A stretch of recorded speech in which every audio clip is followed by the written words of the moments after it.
Donc, je disais, nous sommes dans la série Élite.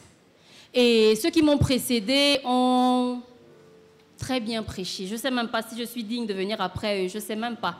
Il y a d'abord le révérend Richard qui a pu nous parler qui nous a parlé de la sélection. Après, nous avons eu notre père qui nous a parlé de la mission.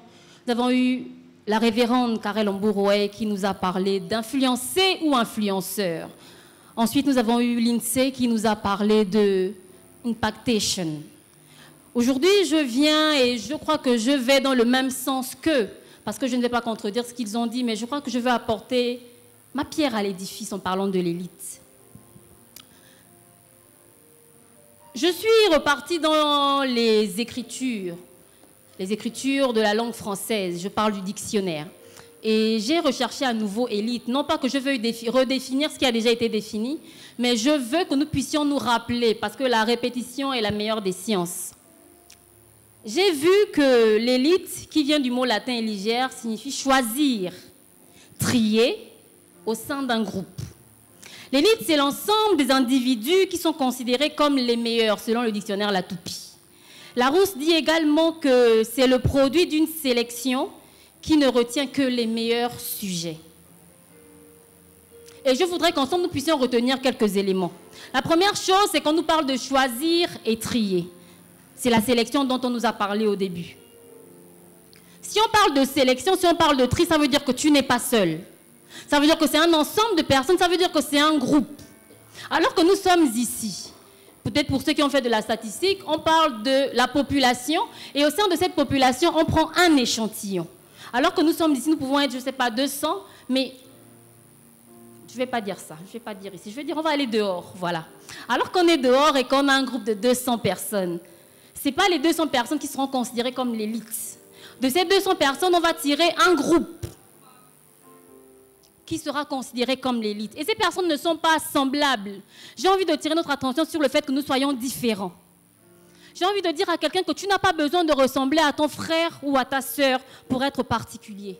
Je vais te dire que Dieu a pris le soin de te créer avec chacun des détails qui te constituent.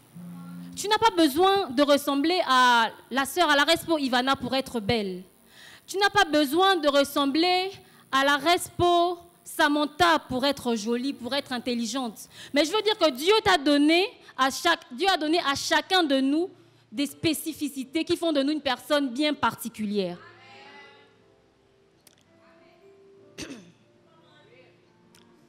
Un jour, ça fait longtemps, ça fait des années en arrière, je me trouvais jolie.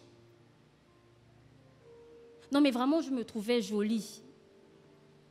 Bon, vous pouvez dire que je ne suis pas jolie, mais ce n'est pas grave. Mais quand même, je me trouvais jolie. Et on pouvait appeler ça du narcissisme parce que je me regardais beaucoup, je me complimentais beaucoup. Et un jour, pendant un culte, pas ici, pendant un culte, je ne sais pas pourquoi je pensais à moi. Vraiment, je ne sais pas, mais je pensais à moi. Et alors que je pensais à moi, Dieu me dit, si tu as ce visage, si tu es jolie, comme tu peux dire, ce n'est pas par tes efforts. Ce n'est pas parce que toi, tu as fait le choix d'avoir ce visage, d'avoir ces yeux, d'avoir cette couleur, d'avoir cette bouche, d'avoir... Ce n'est pas toi. C'est moi qui ai pris le soin de te donner tout ce que tu as en toi, sur ton visage. Et je vais te dire que ne regarde pas à l'autre comme étant meilleur que toi parce que tu n'as pas ce qu'elle a. Tout ce que tu as sur ton visage, en toi, Dieu a pris le soin de dessiner cela. Dieu a pris le soin de réfléchir, de penser à cela et de te le donner pour un but. Tu ne peux pas aspirer à être une élite si tu considères que l'autre est toujours meilleur que toi. Si tu considères que l'autre a toujours plus que toi. Si tu considères que ce que tu as n'est jamais suffisant. Dieu ne se trompe pas lorsqu'il te fait un don. Dieu ne se trompe pas lorsqu'il te crée. Il ne se trompe pas. Et alors que je pensais au fait que nous soyons différents, Dieu m'a emmené à comprendre quelque chose que je voudrais vous partager encore ce matin. Il m'a parlé de 3 catégories de personnes que nous fréquentons, que nous côtoyons au quotidien. D'abord, il y a les personnes qui sont, je vais dire, supérieures à nous. Je vais m'expliquer plus tard. Ensuite, il y a des personnes qui sont au même niveau que nous. Et après, on a des personnes qui sont en dessous de nous. Je vais aller dans le sens inverse. Je vais commencer par les personnes qui sont inférieures. Quand je dis inférieure, je veux parler, par exemple, du fait qu'elle a moins de compétences que toi. Peut-être qu'elle est moins avancée de manière professionnelle ou de manière académique par rapport à toi. Peut-être que dans le ministère, elle est moins avancée que toi. Peut-être qu'en termes financiers, elle est moins avancée que toi. Donc, quelque part, tu la vois un peu, tu la regardes un peu de haut parce qu'elle est moins avancée que toi. Et on aime bien traîner avec ce genre de personnes. Quand je dis on, je ne parle pas que de moi, hein, mais je m'inclus parce qu'en vérité, je veux vous parler à vous. On aime bien traîner avec ces personnes. Pourquoi? Parce qu'on a le sentiment qu'on peut dominer ces personnes. On a le sentiment qu'on est meilleur, on a le sentiment que là, on a plus d'assurance, on peut fièrement valoriser ce qu'on a, on peut étaler ce qu'on a, que ce soit le savoir, que ce soit les richesses, que ce soit le ministère. On est à l'aise avec ces personnes parce que ces personnes nous adulent. Pour certains, elles pourraient te prendre pour un dieu. Elles pourraient te prendre pour... tu pourrais devenir... Non, elles pourraient te prendre comme un... qui est fan. Comme une star, merci. Et donc, généralement, ça nous réjouit. On aime ça. On aime être star, on aime être applaudi, on aime que l'on nous complimente à tout bout de champ. Le problème avec cette catégorie de personnes, c'est que toi, tu les aides à grandir. Parce que normalement, c'est la personne qui est au-dessus qui peut tirer l'autre. À ce moment-là, tu peux les aider. Si tu es quelqu'un de bien, si tu es quelqu'un qui souhaite le meilleur pour l'autre, tu vas aider ces personnes à grandir. Tu vas aider ces personnes à être au niveau où toi tu es. Mais à côté, on a une deuxième catégorie de personnes. Des personnes qui sont nos alter ego, nos vis-à-vis. Ça veut dire que c'est des personnes, on a plus ou moins le même niveau, peut-être en compétence, avec toutes les choses que j'ai citées auparavant. En général, ce sont nos amis. On s'entend bien, on aime passer du temps ensemble. On n'apprend pas forcément au quotidien, mais on se sent bien. On a le confort nécessaire. On peut apprendre de temps en temps. Et il y a la troisième catégorie de personnes. Ce sont les personnes qui sont au-dessus de nous. Des personnes qui sont peut-être plus instruites, plus intelligentes, plus riches, plus matures, plus tout ce que vous voulez. Le problème, c'est que ces personnes, on n'aime pas les fréquenter. Pourquoi? Parce qu'elles nous donnent le sentiment de ne pas être suffisamment bien. Elles nous donnent le sentiment de nous regarder de haut. Elles nous donnent le sentiment d'être petit frère, petite sœur. Elle me prend même pour qui moi je suis. Enfin, elle pourrait être mon amie, mais pourquoi elle veut me considérer comme si j'étais sa petite sœur? Et j'ai envie de dire que là, c'est un problème en général d'ego. Et c'est un ego qui fait que tu ne peux pas recevoir ce que tu es censé recevoir de ces personnes. Parce que la vérité, c'est que si tu veux aller plus loin, tu as besoin que quelqu'un te tire pour aller plus loin. Tu as besoin que quelqu'un te tire de là où tu es pour la retrouver là où elle est. Mais si tu veux sans cesse traîner avec des personnes qui sont en dessous de toi, tu ne pourras pas aller plus bas que là où tu es.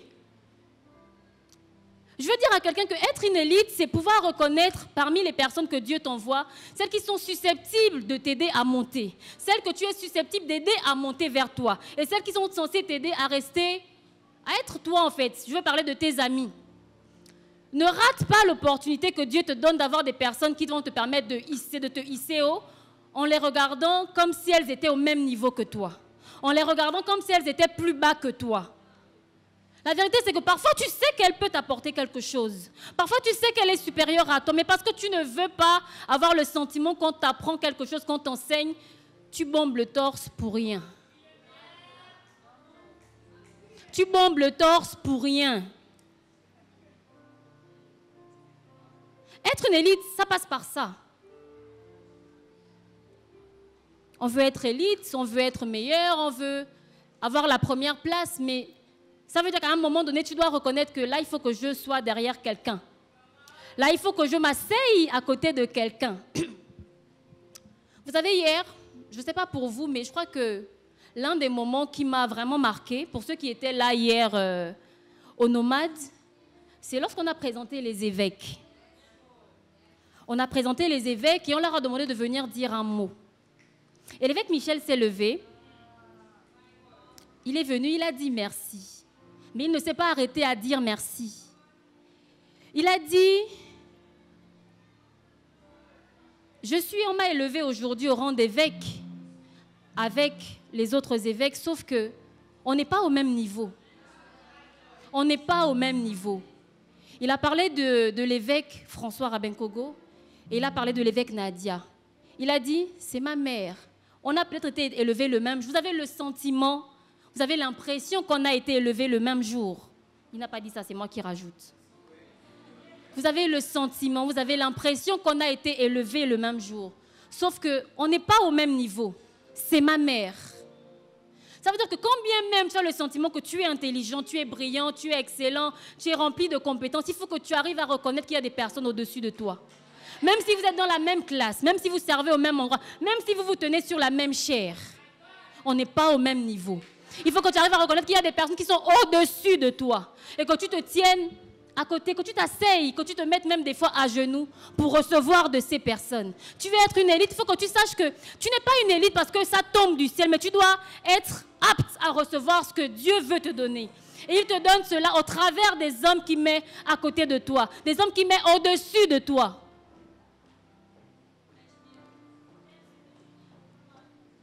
Moi aussi, j'aime ce que je dis. Amen. Ensuite, dans la définition que j'ai lue, en parlant d'élite, on me dit produit d'une sélection qui ne retient que les meilleurs sujets. Ce qui a attiré mon attention là, c'est meilleur. Quand on parle de meilleur, c'est parler de meilleur en termes de quoi? Est-ce que c'est la personne qui prie le plus? Est-ce que c'est la personne qui jeûne le plus? Est-ce que c'est la personne qui a de meilleurs résultats à l'école? La personne qui travaille le plus, qui fait le plus d'heures supplémentaires au travail? La personne qui a le plus d'amis, qui a le plus d'abonnés TikTok, Facebook, Instagram? Qui sont les meilleurs? Vous me regardez bizarrement, vous me faites un peu peur, ou bien, je ne sais pas, Vous voulez m'intimider, c'est ça?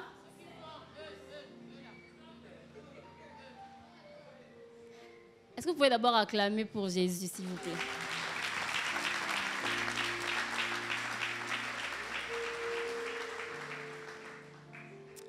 Je parlais de meilleur. Est-ce que être meilleur, ça veut dire que tu as le meilleur témoignage? Ça veut dire que quand on sort, on n'entend pas parler de toi en faisant des choses bizarres. Tu ne mens pas, tu ne voles pas, tu ne triches pas, tu n'as pas de copains, tu n'as pas de copines. Ce que je pense, c'est que meilleur, c'est dans 3 Jean 2. Est-ce qu'on peut afficher à nouveau 3 Jean 2, s'il vous plaît? Bien-aimé, je souhaite que tu prospères à tous égards et sois en bonne santé comme prospère l'état de ton âme. J'ai envie de te dire que ta prospérité doit être totale. Ça veut dire que tu n'es pas seulement meilleur à l'école, mais tu es en bonne santé. Tu n'es pas seulement en bonne santé, mais tu as de l'argent. Tu as des relations. Tu n'as pas seulement de relations, tu as une bonne relation avec le Seigneur. Tu as tout ce qu'il te faut pour être équilibré.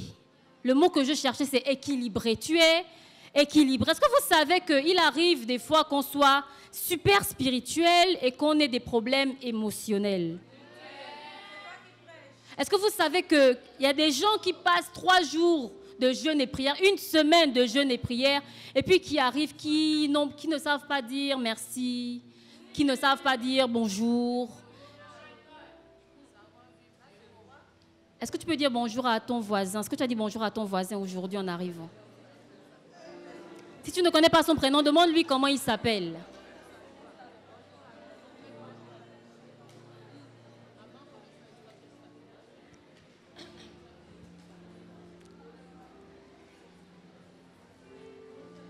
Ce que je crois, c'est que être meilleur, ça veut dire que tu es quelqu'un d'équilibré d'abord. Tu es quelqu'un qui est équilibré spirituellement. Ça veut dire que spirituellement, tu vas bien. Tu passes du temps dans la présence de Dieu, tu cherches Dieu. Spirituellement, ça va. À côté, dans ce que tu fais, que ce soit à l'école, que ce soit au travail, tu es quelqu'un d'équilibré. Tu es quelqu'un qui travaille bien, tu es quelqu'un qui fait des efforts, tu es quelqu'un qui lit. Est-ce que vous savez qu'en réalité, un homme n'est pas plus grand que ce qu'il lit? Est-ce que vous savez que la lecture... Il y a des gens qui sont... Vous avez déjà trouvé des personnes éloquentes? Des personnes qui parlent bien. vous prenez plaisir à les entendre parler. Vous voyez, et j'ai découvert que ça vient de ce qu'on lit.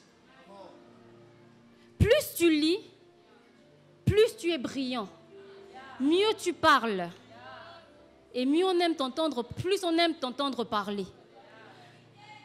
Les gens qui parlent bien, qui ont un français soutenu, qui savent avoir des tournures de phrases belles à entendre, elles ne sont pas nées avec. Oui, l'évêque Michel, en effet. Dans le bureau de l'évêque Michel, il y a toute une bibliothèque. Je lui ai demandé une fois, Père, est-ce que tu as lu tous ces livres-là? Il a lu. La plupart, en tout cas. Donc, je veux te dire que pour être équilibré, il faut que c'est un tout. Il faut que tu travailles sur toi. Travailler sur toi, ce n'est pas juste prier. Travailler sur toi, ce n'est pas juste lire aussi. Travailler sur toi, ce n'est pas juste sortir, mais c'est un tout. Alors que tu es une élite, il faut qu'on arrive à te contacter pour différents besoins. Il faut qu'en toi, on arrive à avoir un certain équilibre. Je ne veux pas venir te voir parce que je vois que tu pries bien et à côté, quand il s'agit de lire ou te demander quelque chose, tu ne sais pas lire. Tu ne sais pas lire. Tu n'as aucune culture.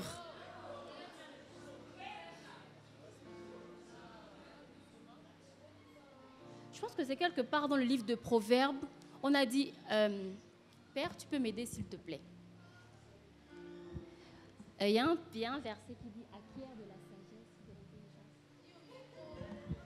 l'intelligence. Est-ce que ça vous regarde?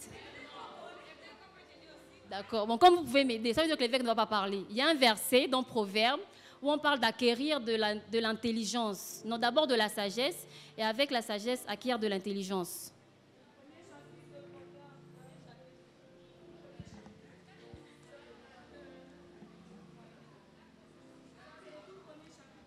Premier chapitre. Est-ce que la sono peut mettre Proverbe? Proverbe 4, verset 5, s'il vous plaît. Acquiert la sagesse, acquiert l'intelligence. N'oublie pas les paroles de ma bouche, ne t'en détourne pas. Ce n'est pas le verset exact. Parce que celui que je cherche, on parle d'acheter. Peut-être que c'est la version. Ce que je veux dire, c'est que on peut acheter l'intelligence. Acheter l'intelligence passe justement par acheter les livres. Passe par acheter les formations, payer les formations qui vont te rendre plus intelligent, qui vont te rendre plus cultivé. Donc il faut que tu acceptes de payer le prix. Être une élite demande que tu acceptes de payer un prix. Et le prix passe par beaucoup de choses. Je vous ai parlé des relations, c'est déjà un prix que tu payes. À côté, pour le travail, il y a un prix que tu dois payer. C'est accepter de te former. Je ne pense pas qu'on va dire que c'est une élite spirituelle. Je pense que l'élite, c'est un tout. Je pense que l'élite, c'est tout ce qui te constitue. Il faut qu'on arrive à te voir et qu'on prenne plaisir à te voir, qu'on prenne plaisir à t'entendre, qu'on prenne plaisir à te chercher, parce que tu as une solution. Vous savez, on ne cherche pas les gens qui n'apportent rien. On ne cherche pas les gens qui ne sont pas susceptibles de nous emmener quelque chose. Si je te cherche, c'est parce que je reconnais qu'en toi, il y a quelque chose. En toi, il y a quelque chose qui peut me servir. Mais si tu n'as rien qui puisse me servir, je ne te chercherai pas. Et je veux qu'ici, il y ait des hommes, des femmes que l'on cherche, parce qu'elles sont dépositaires de quelque chose de grand, parce qu'elles portent en elles quelque chose de grand. Mais cela passe par une formation. Cela passe par un désir, une volonté personnelle.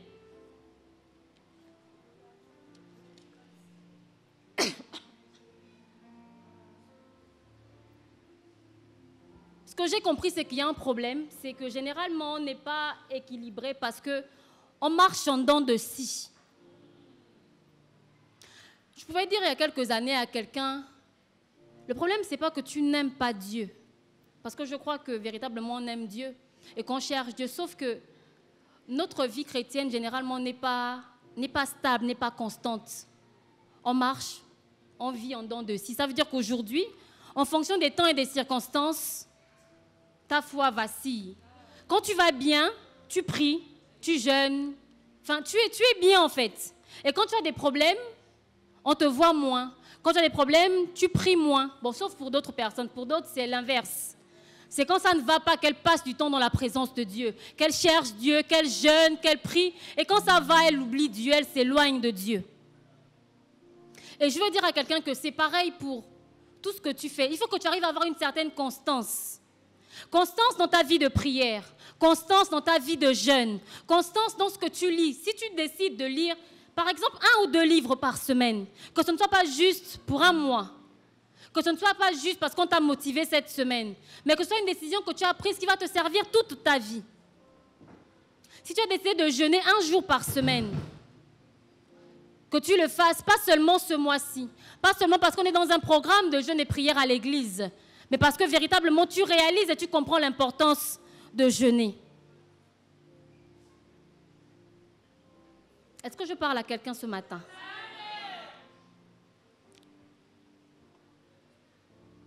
Je veux t'encourager et te dire que le meilleur, ce n'est pas celui-là qui a réussi du premier coup. Le meilleur, ce n'est pas celui à qui tout réussit. Le meilleur, c'est celui-là qui tombe et qui se relève. Qui essaie, qui échoue, mais qui se relève pour recommencer, pour réessayer. Celui-là qui n'est pas découragé par les situations, qui n'est pas découragé par l'échec, parce qu'en vérité, ce n'est pas l'échec. C'est juste que tu devras attendre un peu plus pour avoir ce pourquoi tu travailles. Alors que nous avons lu le livre de Daniel, la Bible nous dit que le roi a demandé à ce qu'on lui choisisse des jeunes hommes. Et il a donné un certain nombre de critères. Il fallait qu'il soit beau, il fallait qu'il soit intelligent, il fallait. Pourquoi il fallait choisir ces hommes-là? Parce qu'après, il fallait les former. Il fallait que ces gens-là soient formés par la suite. Sauf qu'avant qu'ils soient formés, il y avait déjà quelque chose qui était visible. Il y avait un potentiel qui était là. La Bible dit que tes progrès soient évidents aux yeux de tous. Et même en parlant de Jésus, la Bible dit qu'il croissait en stature, en sagesse et en grâce devant Dieu et devant les hommes.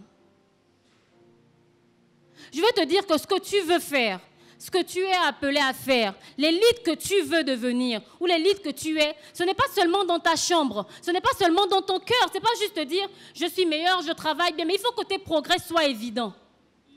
Il faut que ce que tu es, que cela soit visible. Dieu regarde à ce qu'il y a dans ton cœur, mais les hommes regardent à ce qui frappe l'œil. Tu ne peux pas vouloir être considéré comme une élite alors que ton comportement montre le contraire de tout ce que tu veux, de ce que tu dis être. Tu ne peux pas vouloir que l'on te considère comme une personne intelligente et sage alors que tu poses des actions folles.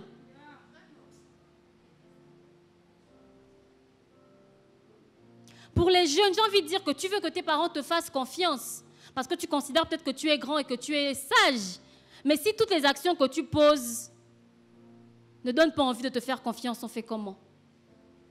Tu mens, tu voles, tu triches. Bon, je ne sais pas si tu fugues, mais tu rentres tard alors que tu as des heures auxquelles tu dois rentrer, tu ne communiques pas avec tes parents, tu fais des choses qui ne sont pas bien. Je ne t'appelle pas à être parfait. Ce n'est pas ce que je dis. Ce que je dis, c'est que le titre que tu veux avoir, à ce titre correspond une certaine démarche, une certaine manière d'être, une certaine manière de te comporter. Tu ne peux pas vouloir que l'on te respecte alors que tu ne respectes personne. Tu ne peux pas vouloir qu'on t'honore alors que tu n'honores personne.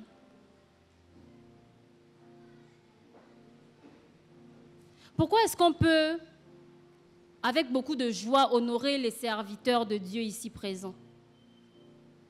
Nos pères, nos mères, nos évêques, nos révérends. Parce qu'on voit l'honneur qu'ils rendent à leur père. Je crois qu'il n'y a personne ici qui a commencé à rendre à l'évêque général l'honneur sans avoir vu comment la révérende Piphanie le servait.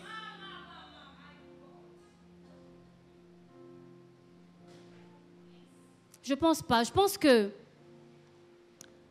ce que tu veux, pour ceux qui étaient là au culte tout à l'heure, ce que tu veux récolter, il faut que tu puisses le semer d'abord. L'archevêque Ken McNett a dit tout à l'heure que, en général, on récolte ce qu'on sème. On récolte l'attitude des autres en fonction de l'attitude que nous-mêmes on a semée avant. Si tu sèmes l'irrespect, tu vas récolter l'irrespect. Si tu sèmes la médisance, tu vas récolter la médisance. Si tu sèmes la paresse, tu vas récolter la paresse. Si tu ne sèmes pas d'argent, tu vas récolter la pauvreté. Tu veux être riche, tu veux être prospère, il faut que tu sèmes de l'argent. Tu veux récolter le respect, il faut que tu sèmes le respect. Tu veux récolter la joie, la bonne humeur, il faut que toi-même, en arrivant, tu sois un baume pour les autres. Que tu sèmes la joie, la bonne humeur, le sourire, le rire. Mais tu ne peux pas toujours venir le visage amarré et vouloir que les autres te sourient.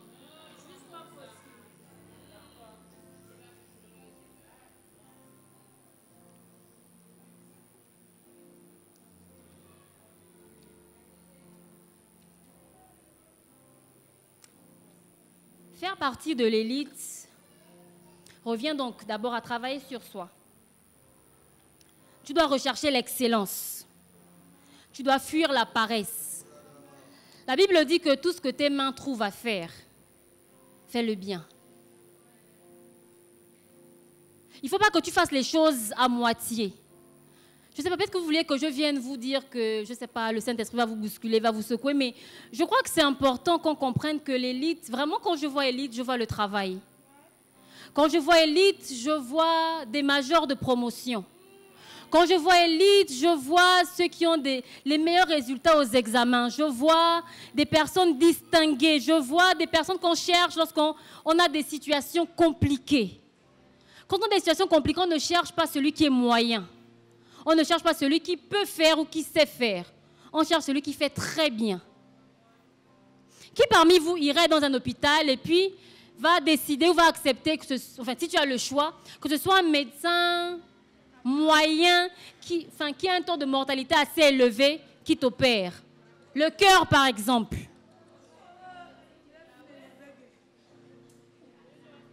Tu choisis, tu veux que ce soit un médecin excellent, l'un des meilleurs. Beaucoup voyagent pour chercher l'excellence, le meilleur, parce qu'on reconnaît que même si on s'aime, en parlant du Gabon, même si j'aime le Gabon, il y a des opérations que je ne peux pas faire au Gabon. Si j'aime ma vie, si je veux vivre, si je veux sortir en bonne santé avec tous mes membres comme ils sont entrés au bloc, mieux je vais ailleurs.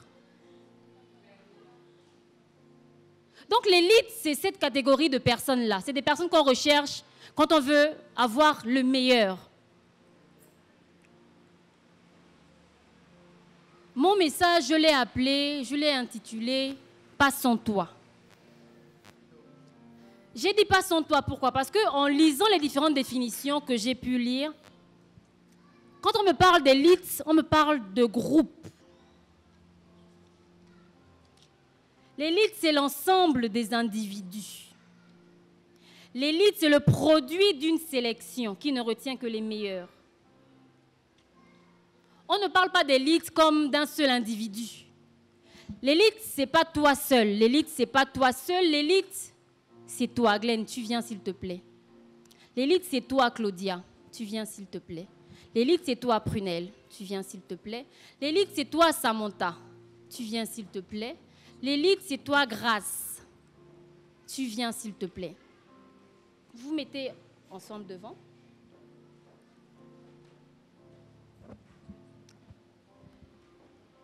L'élite, c'est un groupe. Je vous ai dit tout à l'heure qu'on part d'une population, d'un ensemble de personnes. Et de cet ensemble, on tire un noyau. Les meilleurs. C'est les meilleurs là qui constituent l'élite. Ce n'est pas juste elle. C'est pas juste elle. C'est pas juste elle. C'est pas juste elle. Et c'est pas juste lui. Imaginez... Bon, comme il y a Glenn, imaginez tous les 5 sont en classe de Master 2. Master 2 en... Non, pas communication. en énergie renouvelable. Voilà. Et puis, ils ont passé l'examen final. Je ne sais pas dans quelle matière, mais ils ont passé l'examen qui permet qu'ils puissent avoir leur diplôme. Et les 4, tu passes là-bas, ont réussi à leur examen.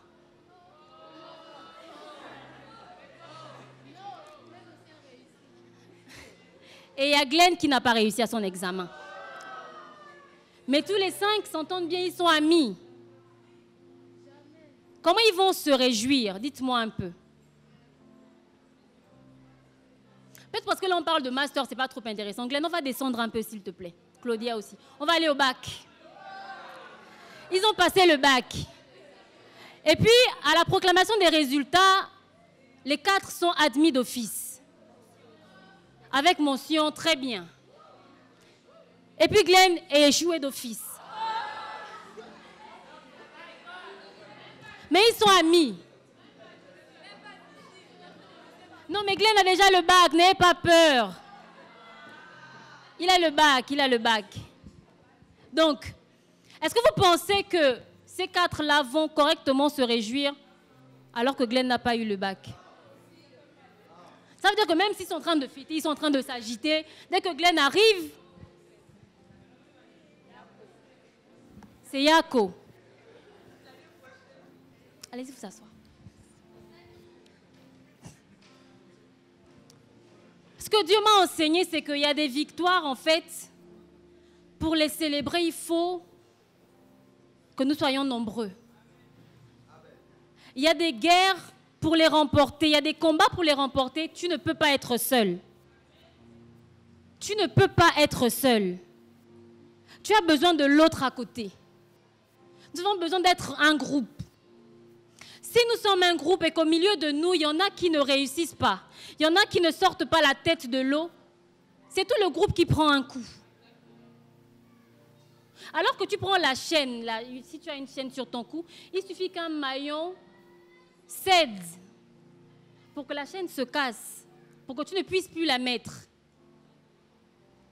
Pour nous ici, alors que nous sommes une famille, alors que nous sommes des frères, des sœurs, pour certains des amis, je ne veux pas que ce soit juste une personne qui réussisse. Et je crois que ce n'est pas le plan de Dieu que ce ne soit qu'une catégorie qui réussisse. Alors que nous sommes ici et que notre Père marque un point d'honneur à mettre l'excellence en avant, je crois que nous tous, nous voulons être excellents. Nous tous, nous voulons faire partie de l'élite. Pas seulement l'élite à l'église, mais l'élite là où nous travaillons, l'élite là où nous apprenons. C'est pourquoi je veux que chacun de nous soit pour l'autre, je vais dire ça, un encouragement.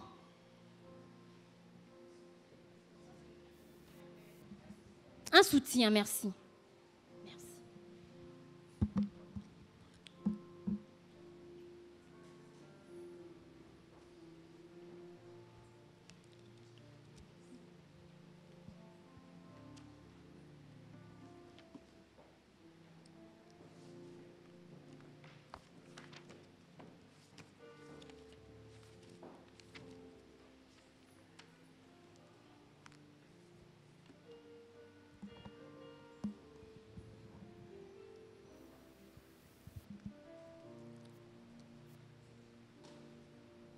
Si tu es seul, c'est possible que tu avances.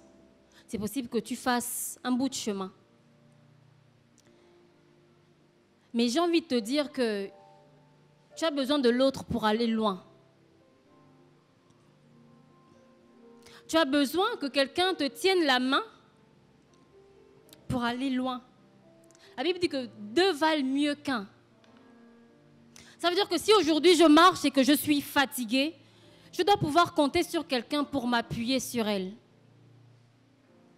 Je dois pouvoir regarder à quelqu'un quand je suis fatiguée pour que la personne me porte en prière.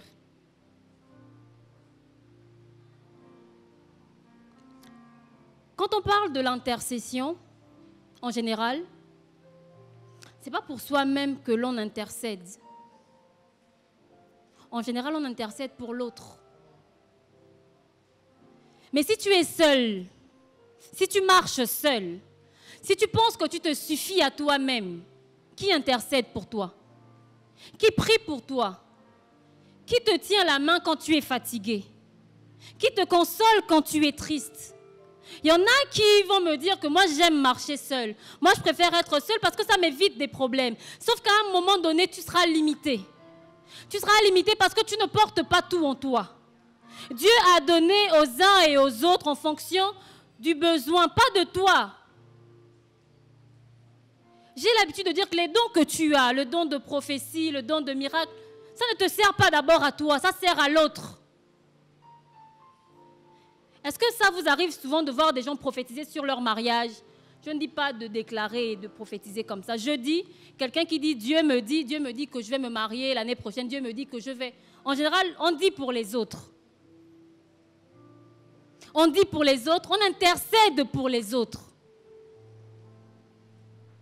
C'est pourquoi tu as besoin d'être connecté à quelqu'un. Tu as besoin d'être avec des gens. Tu as besoin d'être dans un groupe. On est une famille et souvent, certains avec qui je parle n'ont pas le sentiment d'appartenir à une famille. N'ont pas le sentiment d'être dans une équipe. Et aujourd'hui, je veux dire à quelqu'un que tu n'es pas seul. Est-ce que tu peux dire à la personne à côté de toi, tu n'es pas seul? Tu n'es pas seul. Est-ce que tu peux lui dire, je suis là? Non, mais je veux que tu le dises vraiment. Je suis là.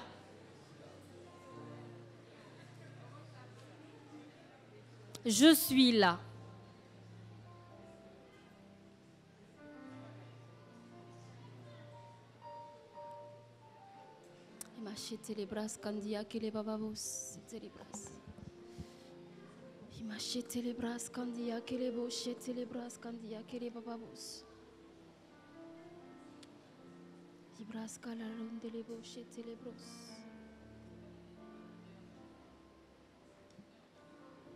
Alors que je termine en parlant de l'élite et du groupe, je vais te dire que c'est 1 plus 1 plus 1 plus 1 plus 1 plus 1 plus 1 qui donne l'infini. Ça veut dire que toi seul, tu ne peux pas atteindre l'infini. Mais parce que tu vas te mettre avec des personnes qui ont des choses que tu n'as pas. Tu pourras aller plus loin. Il y a des grâces qui se communiquent par la proximité.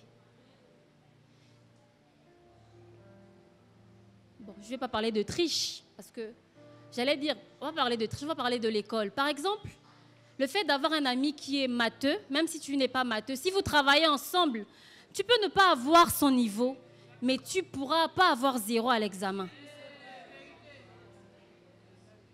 Mais pour ça, il faut que tu acceptes d'aller vers l'autre. Il faut que tu acceptes d'apprendre de l'autre. Tu ne peux pas aspirer à faire partie de l'élite si tu n'es pas prêt à apprendre. Si tu n'es pas prêt à côtoyer autre chose que ce que tu sais, que ce que tu as. Amen. Est-ce qu'on peut se tenir debout, s'il vous plaît?